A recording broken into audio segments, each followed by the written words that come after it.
வணக்கம் நண்பர்களே! மற்றும் ஒரு திருக்குறள் சொற்பொழிவிலே உங்களை எல்லாம் சந்திப்பதிலே பெரும் மகிழ்ச்சி அடைகிறேன். இப்போ இந்த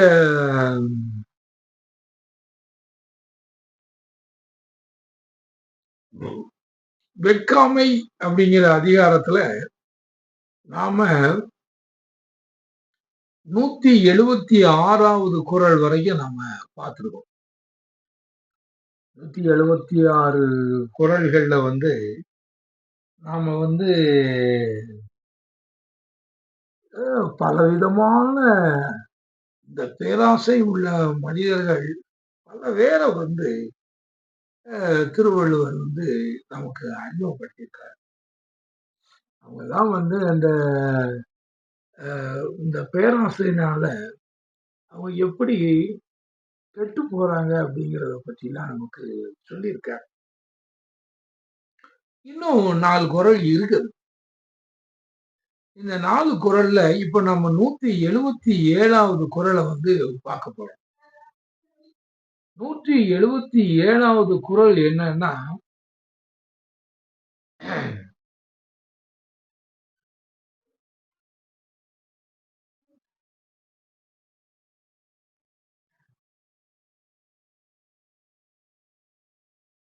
வேண்டற்க வெட்கியாம் ஆக்கம்.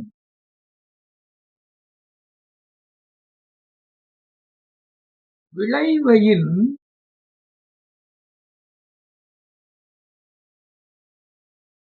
மாண்டற்கு அரிதாம் பயன். ஒவ்வொன்றும் ஒவ்வொரு நுட்பங்கள். இதுல என்ன சொல்றாருன்னா, வேண்டற்க வெக்கி ஆம் ஆக்கம். அந்த மாதிரி பேராசனால நமக்கு பொருள் சேரணும், செல்வந்தராகணும், பெரிய பணக்காரன் ஆகணும், பணத்தை சேர்க்கணும் அப்படிங்கிற அந்த வேண்டற்க வெக்கியாம் ஆக்கம். அப்படி அந்த பேராசையினால நீ பல வகைகளையும் அந்த பணங்களை சேர்த்து செல்வந்தனாகிறது அது வேண்டாம், அது தேவையில்லை. அது எதனால ஒரு தேவையில்லைன்னு சொல்றாருன்னா, விளைவையின்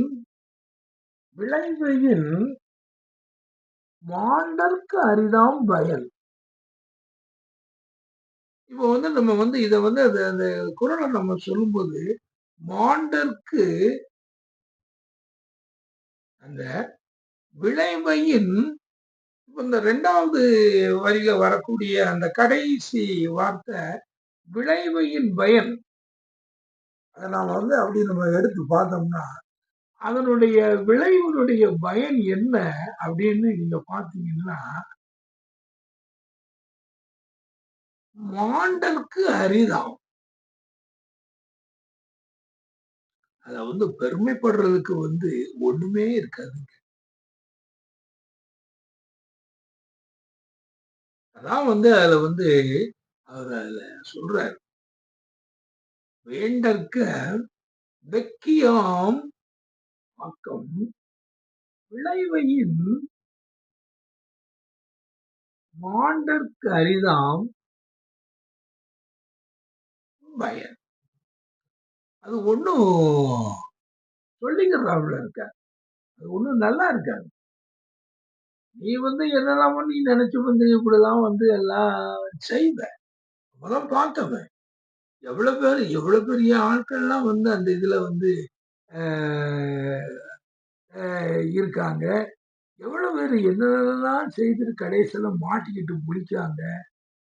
அந்த விளைவையின் பயன், அதனால உங்களுக்கு ஏற்படக்கூடிய பயன் மாண்டற்கு அரிதான்.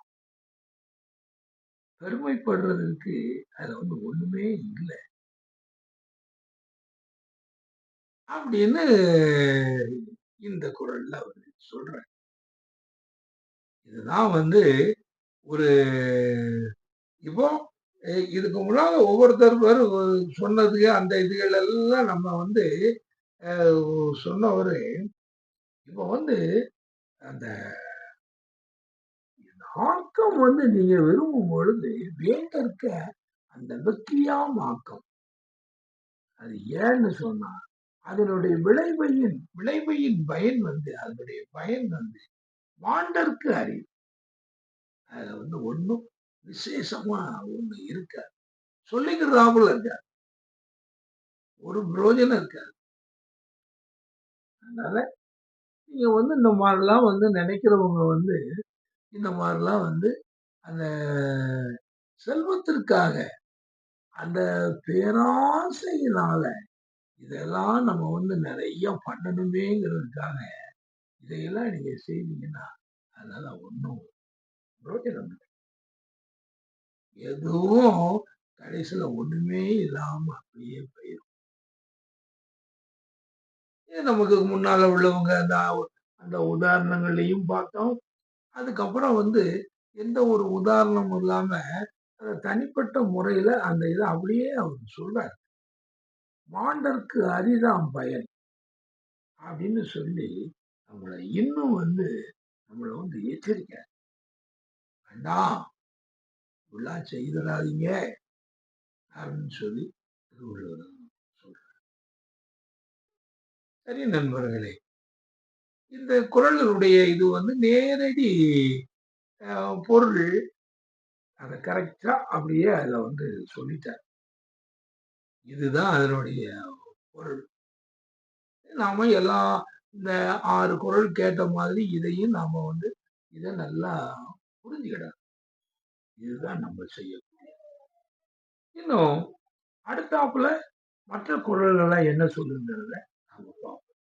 அதுவரை உங்களிடமிருந்து நன்றி கூறி விடைபெற்றுக் கொள்கிறேன். வணக்கம்.